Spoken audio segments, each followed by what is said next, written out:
Philippe Lemot dirige la communication, le marketing et la stratégie du groupe ADL Performance. Un groupe familial créé il y a une 50aine d'années, qui est en partie coté en bourse et qui compte aujourd'hui plus de 500 collaborateurs.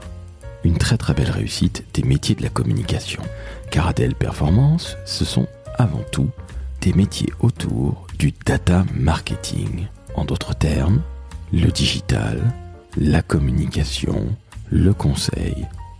Et si je vous dis qu'ADL Performance prévoit de recruter près de 160 personnes en 2021, dont une trentaine d'alternants, eh bien vous en conviendrez qu'il s'agit d'une magnifique réussite entrepreneuriale. Je suis Laurent François, fondateur et dirigeant de l'agence Maverick, et ce nouvel épisode du Décodeur de la communication est absolument passionnant puisqu'il touche au présent, mais également au futur des métiers de la communication. Vous allez le voir, Philippe parle magnifiquement bien de son métier et j'espère que vous prendrez autant de plaisir à écouter ce nouvel épisode que j'ai eu à l'enregistrer. Très bonne écoute et n'oubliez pas de noter 5 étoiles sur Apple Podcast.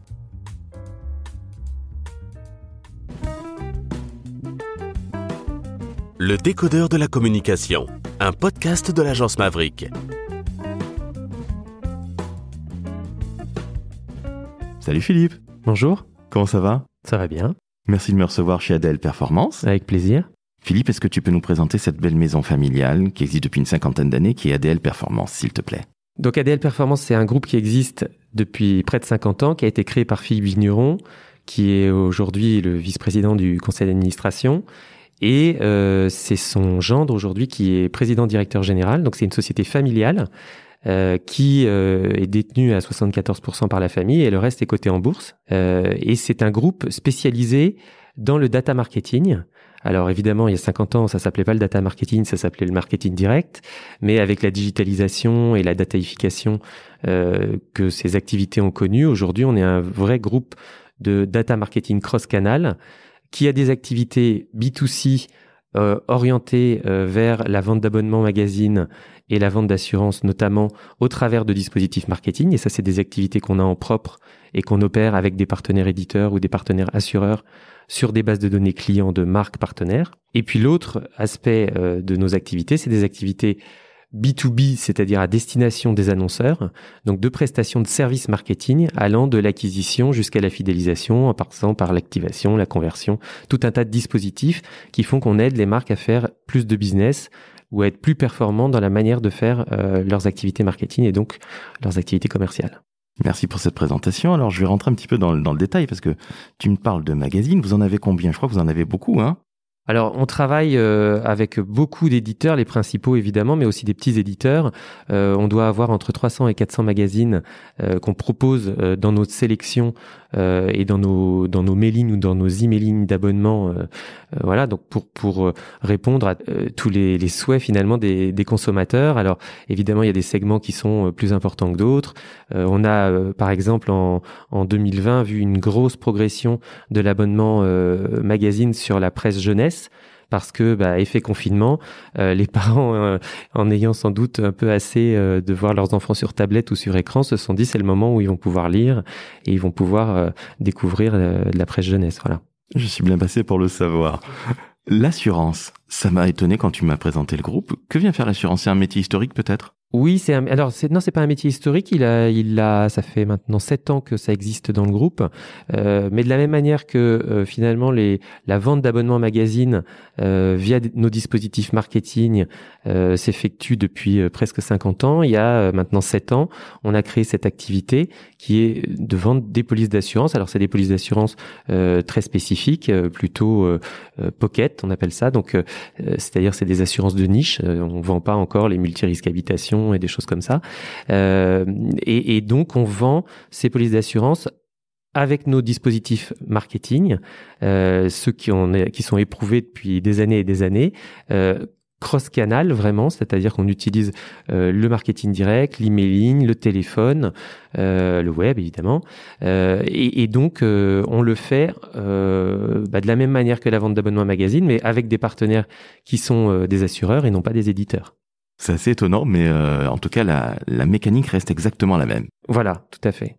Dans le groupe, il y a aussi des agences de communication, ou en tout cas au moins une agence. Est-ce que tu peux nous en dire un petit peu plus sur la structuration de ce groupe familial qui existe depuis un demi-siècle ? Oui, alors en parallèle des activités que je viens de décrire sur la vente d'abonnements magazine et la vente d'assurance, on a toute une activité de service marketing pour les annonceurs dans lequel il y a tous les métiers on va dire de la communication, marketing digital ou data marketing au sens large, ce qui nous permet de répondre aux demandes des annonceurs sur, par exemple, comment recruter de nouveaux clients, comment activer davantage les clients que nous avons déjà, ou comment les fidéliser, comment les retenir également pour éviter qu'ils partent à la concurrence, comment les gratifier quand ils ont consommé tel produit, ou comment encourager par exemple le upselling ou le cross-selling sur nos propres produits. Voilà, toutes ces problématiques-là, c'est ce qu'on range entre guillemets dans notre pôle d'activité service marketing.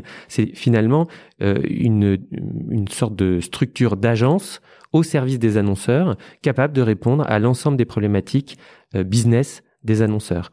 Au sein de ce pôle service marketing, il y a plusieurs types d'agences qui peuvent être très spécialisées ou un peu plus généralistes. Donc par exemple, il y a une agence de communication et de publicité et d'activation qui s'appelle Pche, qu'on a racheté à l'été 2020 et qui accompagne des marques par exemple comme Yoplait, comme L'Or Espresso, comme Dunlop, voilà, sur des dispositifs d'activation, de brand content, de publicité digitale. Et puis il y a également des activités plus spécialisées, comme par exemple une agence de search marketing, Activis, une agence de fidélisation, Léo, une agence qui fait quelque chose de très spécifique, qui est de la monétisation des newsletters de médias, et donc qui fait du native advertising programmatique au sein de ces newsletters. Alors, c'est vraiment un dispositif très nouveau, très ad-tech, comme on dit. Et donc, voilà, cette société s'appelle Evidence. Voilà. Et donc, il y a aussi d'autres activités qu'on avait précédemment dans le groupe, comme toutes les activités de génération de leads. On a notamment un référentiel de 35 millions de contacts B2C, donc qui nous permet d'avoir toutes les données de contact des individus. Alors bien sûr opt-in puisqu'on est dans le cadre du RGPD, et donc ça nous permet de monter des opérations de conquête de nouveaux clients en ciblant précisément. On peut cibler par exemple en fonction de catégories socio-professionnelles, démographiques, etc. Mais on peut cibler aussi en fonction de la localisation, si on veut par exemple faire des campagnes de génération de trafic en point de vente, qu'on appelle drive to store en bon français. Voilà, donc on est capable vraiment de gérer tout le spectre de besoins d'une direction marketing d'une marque. Ce sont plutôt des grandes marques qui travaillent avec le groupe. Alors, des grandes marques, on travaille à peu près avec 50% des marques du CAC 40, mais on travaille aussi avec beaucoup de marques qui ne sont pas cotées et d'ETI qui sont en train de se mettre justement très fortement, enfin qui se sont digitalisés, et puis a fortiori en 2020, qui ont accéléré sur la digitalisation et la data, et qui aujourd'hui ont besoin de services comme les nôtres, de services plus professionnels, et qui viennent nous voir pour qu'on organise de bout en bout tous leurs dispositifs marketing en fonction de leurs besoins d'activation, de fidélisation, de tous leurs besoins, on est capable de les traiter. À l'écoute de ce que tu me dis, j'ai l'impression que vous n'avez pas vraiment beaucoup de concurrence. Il n'y a pas d'autres ADL Performance. Alors, il n'y a pas d'autres ADL Performance. Effectivement, on n'a pas de concurrents globaux. Alors, on a évidemment des concurrents partiels sur certaines activités, des concurrents agences. Il y a d'autres gens aussi qui font de la vente d'abonnements magazine, mais des plus petits. On est les leaders en France sur ce sujet. Enfin, voilà. Donc, effectivement, le groupe est assez atypique. À la fois par son histoire et ses valeurs familiales, historiques, voilà, et aussi par ses activités qui sont très diversifiées et donc qui rendent le sujet du data marketing présent dans toutes les activités, mais avec des expressions et des traitements différents en fonction des secteurs sur lesquels on les traite. Ce qui nous donne aussi beaucoup de force justement pour répondre aux annonceurs, puisque nous-mêmes on a éprouvé des techniques marketing pour nos propres activités sur des sujets aussi différents que l'abonnement magazine ou l'assurance, mais voilà, on traite avec beaucoup de secteurs aussi dans nos activités service marketing, ce qui permet d'enrichir la conception de nos dispositifs et de savoir finalement de prédire la performance qu'on aura sur ces actions marketing. C'est absolument incroyable. Donc, si tu es capable de prédire, entre guillemets, l'avenir, je te charrie un petit peu en disant ça, Philippe, hein, t'inquiète pas pour ça, mais... On prédit pas l'avenir, mais disons que c'est vrai qu'on a, alors en plus, au sein du groupe, on a un cabinet de conseil spécialisé en stratégie digitale et data qui s'appelle Converteo. Donc, où là, il y a des consultants, ils sont environ 180 aujourd'hui. Et donc, ils sont, eux, évidemment, en avance de phase sur tous les sujets d'innovation, de technologie. Et donc, ça nous permet aussi de nourrir en amont notre réflexion pour concevoir des nouveaux dispositifs, assembler des nouveaux sujets, que ce soit des solutions qu'on maîtrise nous en interne ou des solutions externes qui sont pertinentes pour répondre à un besoin. Une question me vient à l'esprit comme ça. Est-ce que le monde des créatifs et de Converteo, dont tu viens de me parler, ou de ces 180 consultants, est-ce que ces mondes réussissent à travailler ensemble ? Dans notre ADN, on a vraiment une culture de multi-entrepreneurs. Quand un entrepreneur nous rejoint, il sait que on va développer des synergies, qu'on va essayer de faire travailler l'ensemble des activités ensemble. Voilà, il y a cette culture vraiment collective qui permet aux nouveaux sujets, on va dire, et aux nouveaux entrants dans le groupe de travailler ensemble, d'être immergés. Alors, PSHE est arrivé à l'été 2020, donc évidemment, il y a tout un processus d'intégration qui est mis en place pour travailler avec l'ensemble des activités, et donc, par exemple, il y a déjà eu des campagnes ou des appels d'offres ou des projets qui ont été menés en synergie, et donc c'est tout ça qu'on essaye de faire fonctionner. Et le but aussi de cette acquisition, c'était de nous doter au sein du groupe d'une activité où il y avait plus de créativité et plus de planning stratégique. On avait déjà de la data, on avait déjà de la création, mais on voulait aller un cran plus loin et être en capacité de répondre plus globalement aux annonceurs sur cette partie amont et visible des dispositifs marketing et publicitaires. Aujourd'hui, la data, c'est quelque chose de fondamental. On en parle depuis de très nombreuses années, mais oui. Avec Covid, tout ça, la digitalisation du monde s'est énormément accélérée. Les annonceurs se sont mis à se digitaliser réellement. Et la data, aujourd'hui, on a un petit peu de mal à définir ce que c'est. Évidemment, ce sont des données, la question ne se pose pas. Mais comment tu définirais, toi, tout ce qui est autour de la data, du marketing de la data ? C'est le cœur de votre métier chez ADL Performance. Quelle est ta définition ? C'est pas une question piège, en aucun cas, Philippe. La data, elle est vraiment aujourd'hui protéiforme. On peut avoir de la data personnelle, donc évidemment soumise au consentement, au RGPD, etc. Donc c'est tout ce qu'on peut savoir et tout ce qu'on peut développer comme connaissance du client, intuitu personae. Il y a de la data plus générique ou généraliste, on va dire, c'est-à-dire des datas liées au comportement des gens en magasin, sur des sites internet, sur leur smartphone. Donc ça, c'est des données d'usage qui peuvent être collectives et qui permettent de voir, de manière anonyme, quels sont les usages, les comportements. On a des datas également qui viennent par exemple de la sémantique. Donc on peut analyser tout ce qui se dit sur des réseaux sociaux, des forums, des sites pour comprendre et avoir des insights sur les consommateurs. On peut avoir également des datas qui sont issues du profiling des données Facebook, par exemple, enfin Facebook, Instagram, qui nous permettent de définir des personas et ensuite de mieux travailler le ciblage de nos opérations marketing en se disant, tel persona, on va plutôt lui adresser tel message ou tel produit. Voilà, et on peut varier comme ça. Donc la data, elle est vraiment partout.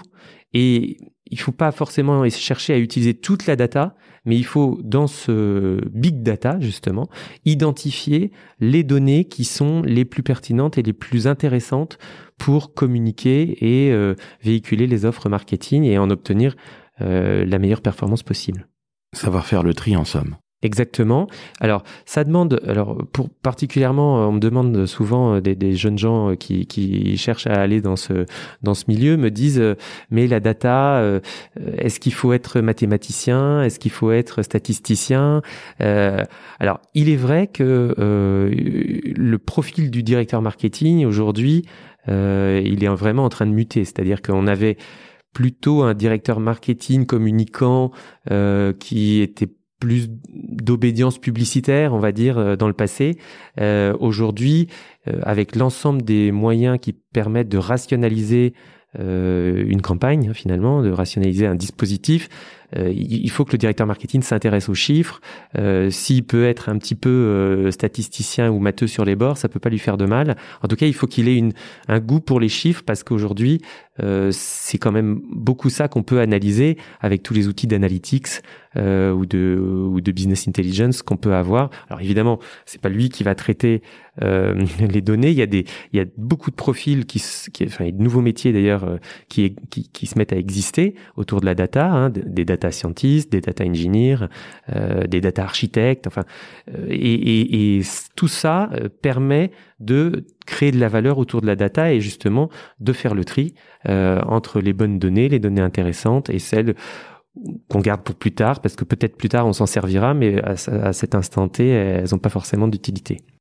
Tu parlais de statistiques, de mathématiques à l'instant même. On va passer à ta formation. Parce que tu as une formation scientifique. Tout à fait, un bac scientifique, oui. Tu pars vers les lettres. Oui. Pour faire ensuite du journalisme, mais pas vraiment. Est-ce que tu peux nous rappeler ton parcours, s'il te plaît, Philippe ? Oui, alors je suis un exemple de pivot. On parle souvent du pivot des startups, par exemple. Alors moi, j'ai fait un bac scientifique. Alors à l'époque, ça s'appelait un bac C, maths et physique. Et puis j'ai considéré que il fallait bien écrire, bien s'exprimer, et je suis allé en fac de lettres à Nantes. Et j'ai fait 2 ans de lettres modernes classiques, on va dire. Enfin, pas classiques, lettres modernes, mais la filière traditionnelle, on va dire. Et ensuite, j'ai fait un bac plus 3 et bac plus 4 en lettres modernes et communication. Et là, effectivement, je comptais m'orienter vers les métiers de l'édition, de l'audiovisuel. Et puis, il se trouve que c'était en 94-95 et le web existait, mais vraiment, c'était le balbutiement du web. En tout cas, pour le grand public, ça n'existait quasiment pas. D'ailleurs, tous mes camarades de promo me disaient « Mais tu fais de l'informatique ?» Donc, je leur expliquais « Non, mais le web, c'est pas de l'informatique. Enfin, c'est pas que de l'informatique. Ça va révolutionner quelque chose. C'est vraiment un média qui intègre l'ensemble des dimensions audiovisuelles et éditoriales qu'on peut trouver sur les autres médias. Et voilà. Et en fait, à la fin de ce bac plus 4, j'avais le choix entre des formations en édition, en audiovisuel et au Centre universitaire d'enseignement du journalisme de Strasbourg, il y avait une formation qui était l'une des premières en France, donc qui était un bac plus 5 spécialisé sur les nouvelles technologies de l'information et de la communication, comme on les appelait à l'époque. Et en fait, c'était ni plus ni moins que du web, du digital, alors appliqué plutôt aux médias, puisque c'était le centre d'enseignement du journalisme, mais avec déjà l'intuition que les marques allaient s'en emparer, que les entreprises allaient s'en emparer, à la fois pour de la communication institutionnelle, c'était surtout le cas à l'époque, mais aussi bien sûr pour du e-commerce ou en tout cas des dispositifs marketing. Et c'est comme ça qu'après ce bac plus 5, je suis rentré en agence digitale chez BDDP qui s'appelle maintenant TBWA. Et donc j'ai intégré l'agence interactive du groupe BDDP TBWA comme concepteur chef de projet multimédia. Et donc là, j'ai pu concevoir des sites internet. C'était vraiment des dispositifs très très complets, puisqu'il y avait, par exemple, je me souviens d'un client que je gérais qui était le Crédit Lyonnais à l'époque, donc LCL maintenant, et on faisait à la fois le site institutionnel, le site RH, le site marketing commercial. Enfin, il n'y avait pas d'e-commerce encore, mais disons, tous les produits étaient là. On appelait ça la vitrine commerciale du Crédit Lyonnais. On m'a proposé de prendre en charge le business développement de l'agence parce que comme j'étais un bon concepteur de projet, a priori, j'arrivais bien à les vendre aux clients. Et donc, on s'est dit, Philippe, on va le mettre sur les appels d'offres. Et comme ça, il va concevoir les projets en appel d'offres et les proposer aux clients. Et donc, comme j'ai eu un certain succès dans ces appels d'offres, je suis devenu progressivement responsable du développement commercial, puis directeur du développement commercial. Voilà, j'ai changé de groupe. Ensuite, je suis passé chez Plan Créatif pour diriger le développement commercial de Plan Créatif Biznet, qui était l'agence digitale du groupe. Et puis, pareil, en évoluant, je suis devenu progressivement directeur général adjoint de l'agence, puis directeur général. Et là, le groupe Plan Créatif a été racheté par Babel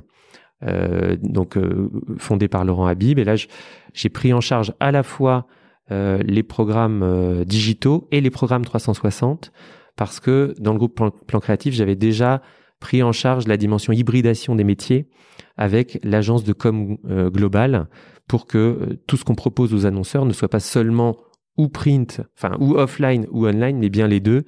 On était à l'époque en 2008-2009. Il y avait en plus des rationalisations de budget dues à la crise. Donc, il fallait proposer des dispositifs innovants et multicanaux déjà aux annonceurs pour qu'ils puissent toucher leur cible. Voilà. Et donc, je suis arrivé chez Babel. Je suis resté 2 ans chez Babel en charge des programmes 360 et du digital. Et j'ai rejoint le groupe ADL Performance en 2014 pour m'occuper de l'intégration des filiales digitales. En fait, on avait pris des participations dans 3 sociétés, Activis, Converteo et Léo. Donc j'ai fait ça pendant 5 ans, et il y a maintenant 2 ans, je suis passé plutôt sur l'aspect stratégie, marketing et communication du groupe. Alors justement, quel est ton quotidien ? Alors mon quotidien est très varié. Je ne fais jamais la même chose. Si, c'est toujours bien sûr des sujets de stratégie, de communication et de marketing, mais disons que les sujets sont évolutifs. Alors déjà sur l'aspect stratégie, on a initié avec le président directeur général l'année dernière un travail de réflexion sur l'ambition à 5 ans du groupe. Donc ça a été un travail collectif avec les différents pôles d'activité, donc qui a donné lieu à des réunions, à des séminaires pour réfléchir à là où on voulait aller avec notre vision du métier, avec notre vision des marchés. Quelle trajectoire de croissance on pouvait avoir sur l'ensemble de nos activités. Donc ça, c'est un premier sujet. Et maintenant, il s'agit de le faire vivre et de le mener à bien sur les 5 ans qui viennent, et puis éventuellement de le faire pivoter ou de le faire évoluer. Voilà. Et puis sur la partie marketing et communication, qui est assez liée, là évidemment, c'est des sujets qui alternent la communication externe. Donc comment faire connaître déjà comment créer des offres qui intéressent les annonceurs, comment les faire connaître, comment aider les commerciaux à générer des leads pour qu'ils puissent répondre à des demandes d'annonceurs et ensuite vendre leurs prestations. Et puis sur la partie communication, il y a l'aspect communication externe, bien sûr, de la marque employeur également. Et puis la communication interne, bien sûr, à destination des plus de 500 salariés que nous sommes, pour que tout le monde se sente embarqué dans la même trajectoire de groupe. Une question toute bête. L'homme de communication que tu es, qui est passé par le développement, le plus beau poste dans une agence de communication. Je ne dis pas ça parce que je l'ai longtemps été. Mais justement, tu es dans un groupe de communication. Comment tu fais ta propre communication ? Tu es aidé par les agences ou finalement tu prends des freelances ? C'est une question toute bête, toute simple, mais comment tu fais pour créer des supports, par exemple ? Alors, déjà, j'ai une équipe de 3 personnes, donc un responsable marketing communication au niveau du groupe, 2 alternants qui travaillent avec moi et qui s'occupent pour l'un de graphisme et de vidéo, et pour l'autre qui s'occupe de contenu et de réseaux sociaux. Et puis bien sûr, on s'appuie également sur les compétences de PCHE en interne, qui est l'agence créative pétillante comme sa signature l'indique. Et puis ensuite, j'ai recours à quelques partenaires. Par exemple, on travaille avec une agence de relations presse. Et on peut travailler avec ou des freelances ou des sociétés, par exemple, pour faire de la vidéo. Enfin voilà, c'est très varié. Et il y a un plan de com qu'on déroule sur l'année et qui est construit en fonction à la fois des sujets commerciaux qu'on a envie de pousser et des sujets, on va dire, marque groupe ou marque employeur, et donc qui permet comme ça de construire une présence sur l'année. Philippe, tu sais que nous sommes écoutés par des jeunes et tu parlais de tes 2 alternants. Quels conseils pourrais-tu donner à tous nos jeunes qui sont un petit peu perdus ces temps-ci avec Covid depuis l'année dernière? Qu'est-ce que tu leur donnerais comme conseil s'ils veulent se lancer dans les métiers de la communication, du digital et du marketing? Alors tout dépend de leur personnalité et de leur manière d'entrevoir leur future activité professionnelle. Si ils souhaitent être experts d'un sujet, je leur conseillerais vraiment de faire une formation la plus pointue possible sur ce sujet. S'ils veulent être experts en data, qu'ils fassent un bac+5 en data science ou des choses comme ça, ou en analytics. Enfin, si en revanche, ils se perçoivent plutôt comme chef d'orchestre, ou avec la volonté plus tard d'être un directeur de la communication ou un directeur marketing, je leur conseillerais plutôt une formation assez généraliste, mais qui va quand même dans la profondeur des sujets, mais ils seront pas experts de tous les sujets, mais en revanche, ils auront un bon vernis et une bonne connaissance de l'ensemble des leviers, parce que c'est ça vraiment aujourd'hui le plus compliqué, c'est qu'il y a tellement de leviers disponibles, avec aussi tellement de prestataires, qu'il faut essayer de se faire son propre jugement sur la pertinence ou l'efficacité de tel ou tel levier dans une stratégie de communication ou dans une stratégie marketing. C'est vraiment ça le sujet. Et donc, une formation généraliste, quand on veut être directeur de la com, directeur marketing, ça peut être très bien, parce que on va pouvoir acquérir une connaissance panoramique de l'ensemble des leviers. Mais pour ça, il faut avoir la volonté d'être un peu touche à tout. Si on est perfectionniste, qu'on veut être expert, professionnel d'un sujet, là, il faut vraiment prendre une formation où on descend en profondeur. C'est un peu, par exemple, aussi le cas pour les diplômes artistiques. Quelqu'un qui veut être directeur de création ou directeur artistique dans la com, il faut vraiment qu'il fasse les Gobelins ou des écoles très très spécialisées comme ça, pour devenir vraiment très bon. Et parce que sur les profils d'experts, si on est à moitié bon, on sera jamais un bon expert. Donc il faut vraiment analyser ça. Dernière question, Philippe, et elle n'est pas piège. Qu'est-ce que tu aimes le plus dans ton métier ? Alors ce que j'aime le plus dans mon métier, je pense que c'est le côté innovation et changement permanent.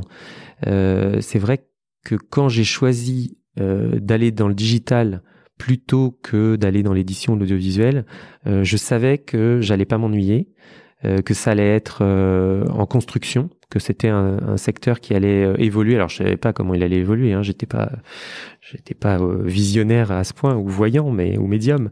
Mais en tout cas, je savais que c'était le début d'une longue histoire. Moi j'avais vu un peu l'histoire de l'informatique qui avait quand même beaucoup évolué, et même si c'était pas de l'informatique, je savais qu'on allait aller vers plus de digital, plus de numérisation, plus de data, et donc ça c'est vraiment le sujet le plus passionnant.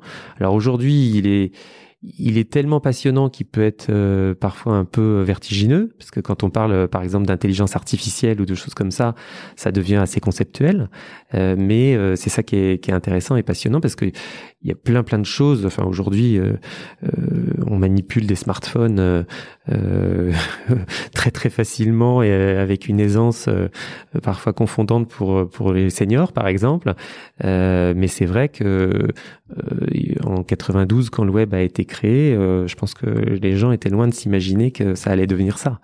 Et on rejoint quand même pas mal la littérature d'anticipation ou de science-fiction quand on est aujourd'hui sur des sujets d'intelligence artificielle, de data et de digital. C'est pas un petit peu usant ? Même si ce monde est en perpétuelle évolution, ce qui est intéressant, tu ne te sens pas un peu usé des fois avec cette vitesse absolument vertigineuse ? Moi, j'avoue que c'est stimulant. J'aime bien la vitesse à laquelle ça va. Alors, il faut effectivement essayer de pas rater les trains, parce que l'information va très vite et on peut vite passer à côté d'informations majeures. Mais bon, globalement, si on fait un travail de veille assez régulier, c'est souvent ce que je dis aussi aux jeunes qui se posent des questions sur les métiers. Je leur dis, mais lisez tout ce qui sort sur des sites spécialisés, du journal du net à e-marketing, en passant par n'importe quelle newsletter professionnelle ou même pas professionnelle, d'ailleurs grand public, hein, l'internaute, des choses comme ça, ça donne déjà pas mal d'informations. Mais ça permet vraiment d'avoir une culture générale sur cet univers du digital, de la data, du marketing, de la com, et souvent ils sont pas forcément au courant de ces supports. Alors je leur indique quelques supports à consulter pour se faire une culture et puis surtout pour comprendre le marché, parce que c'est un marché qui bouge aussi beaucoup. C'est un marché où les annonceurs ont quand même revisité leurs investissements et évidemment, comme il y a des nouveaux leviers, ça augmente sur le digital. Parfois, ça se rétrécit un peu sur les leviers plus traditionnels, ce qui n'est pas forcément toujours une bonne idée, parce qu'il y a des leviers traditionnels qui marchent encore très bien. Mais en tout cas, c'est important pour eux d'acquérir une connaissance à la fois de l'économie de ce secteur, des leviers, aussi des postes qu'il y a dans ce métier, et voir parler des experts ou des directeurs marketing, ça peut donner des idées sur ce qu'on veut faire plus tard. On ne dira jamais assez à quel point il faut lire. Que ce soit sur du papier ou sur l'écran, lisez. Disons que tout ce qui peut permettre de s'immerger dans un secteur ou dans l'économie d'un secteur ou dans les métiers d'un secteur est bénéfique pour essayer de se tracer un projet professionnel. La plupart des métiers de la data et du digital sont en transformation. Des nouveaux métiers vont arriver et je pense qu'il y a des opportunités à saisir aussi pour les jeunes pour aller vers ces métiers. Eh bien, merci beaucoup Philippe, c'est sur ces belles paroles qu'on va se quitter. Je te remercie de m'avoir accueilli chez ADL Performance. Merci d'être venu. Je t'en prie, c'est tout à fait normal. Chères auditrices, chers auditeurs, il est temps que je fasse ma petite minute commerciale. Vous savez ce qu'il vous reste à faire. Commentez, likez, partagez, notez 5 étoiles sur Apple Podcast et m'envoyer de l'amour. Envoyez de l'amour à Philippe, envoyez de l'amour à tout le monde. On en a besoin, il faut y aller. Cher Philippe, je te remercie encore une fois. Merci, au revoir. À bientôt. Ciao, ciao.